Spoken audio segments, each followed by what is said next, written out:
Muito bem, então vou passar aqui ao nosso primeiro ponto, que é justamente o nosso momento história, essa semana, o que ocorreu na história, e aí diz o seguinte, né? Essa semana lá no domingo passado, mas eu acho que ainda vale a pena ressaltar, mais especificamente no dia 21 de janeiro de 21 de janeiro da semana passada, comemorou-se aí, principalmente, obviamente, na Rússia, 100 anos da morte do Lenin.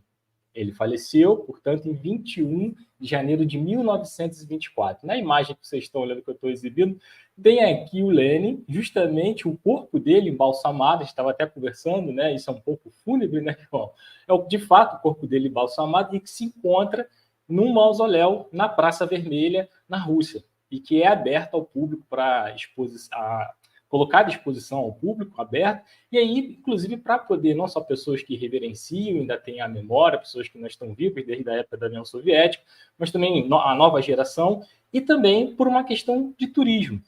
Então, fica aberto ao público para consulta, entre outras, consulta, visitação, foto, curiosidade, entre outras coisas.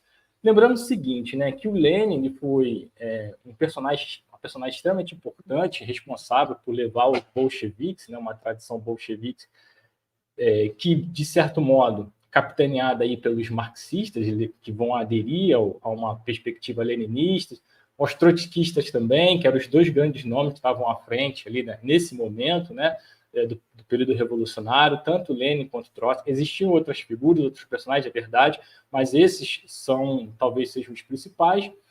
E o Lenin, como eu estava comentando, ele foi, sim, o responsável por levar os bolcheviques ao poder, especificamente em outubro de 1917, que, digamos assim, seria uma segunda fase do período revolucionário. Lenin também foi um autor de publicações importantes, e, de certo modo, nessas publicações, na própria ação política dele, acabou oferecendo uma perspectiva de gestão, digamos, social e econômica, estatal também, um pouco diferenciada, ou seja, uma alternativa ao modelo liberal vigente naquela conjuntura. Bom, o corpo do Lenin, como disse, ele não acabou não sendo enterrado, ele encontra embalsamado, como está na imagem, nesse mausoléu na Praça Vermelha. Repito aqui, pouco macabro, mas serve ali como um símbolo, né, de memória do que foi a União Soviética, a importância que teve em toda nessa conjuntura do qual eu estava relatando. Bom, a gente poderia aqui trazer algumas questões relevantes, por exemplo, o outubro de 1917 teria sido uma revolução ou um golpe de Estado? O Lenin foi, de fato, o líder da Revolução Russa. A Revolução Russa ela ocorre, de fato, em dois momentos. Ela começa em fevereiro, na verdade, começa até anos anteriores, mas, para a gente resumir aqui, ela começa num estágio, a partir de fevereiro, em um primeiro momento revolucionário, a tomada do poder pelo czar, né, ao contrário, né? Ele é deposto do poder, né, a família Romanov, e depois, posteriormente, a chegada dos bolcheviques ao poder.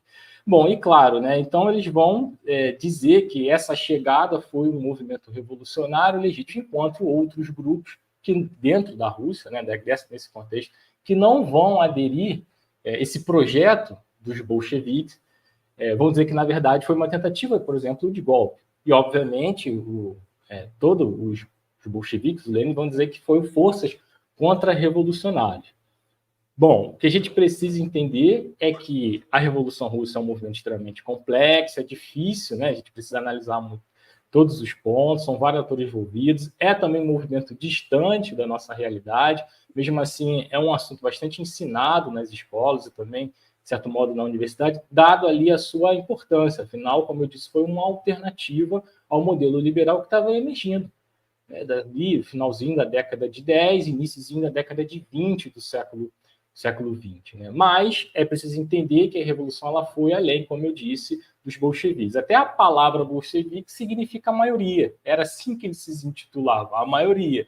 Se de fato for a maioria, ou se essa maioria cresceu, ou se essa maioria cresceu por força popular, ou repressão, ou imposição, são dados e perguntas e questionamentos que a gente pode fazer aos especialistas que já estudaram sobre a questão sobre esse assunto.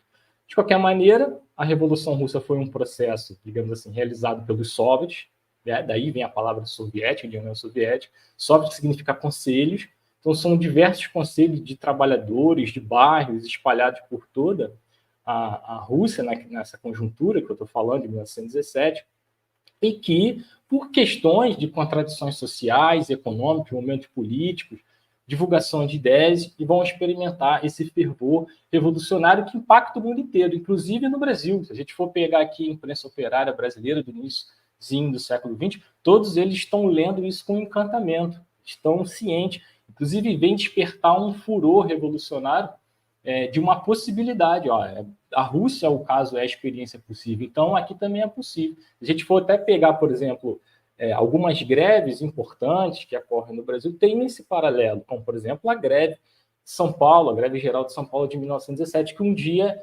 irei falar aqui, ou eu, o João, nós iremos tratar, que também foi um episódio extremamente importante. Tá? Bom, depois do período, quando esse período revolucionário estoura, em fevereiro, o czar é deposto. Como eu disse, existe uma luta pela tomada do poder, então havia o projeto dos bolcheviques e nem todos os soviets vão aderir a esse projeto.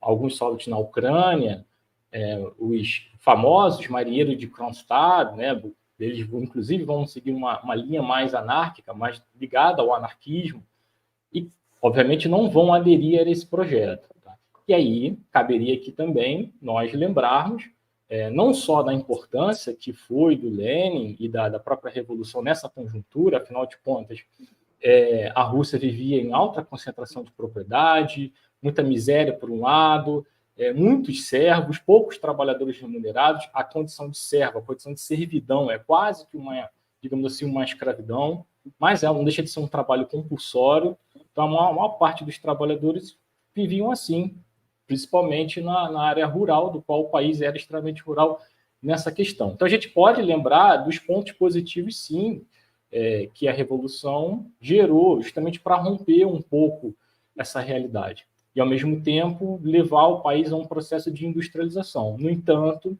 a gente não pode esquecer com o que foi feito, obviamente, com os dissidentes.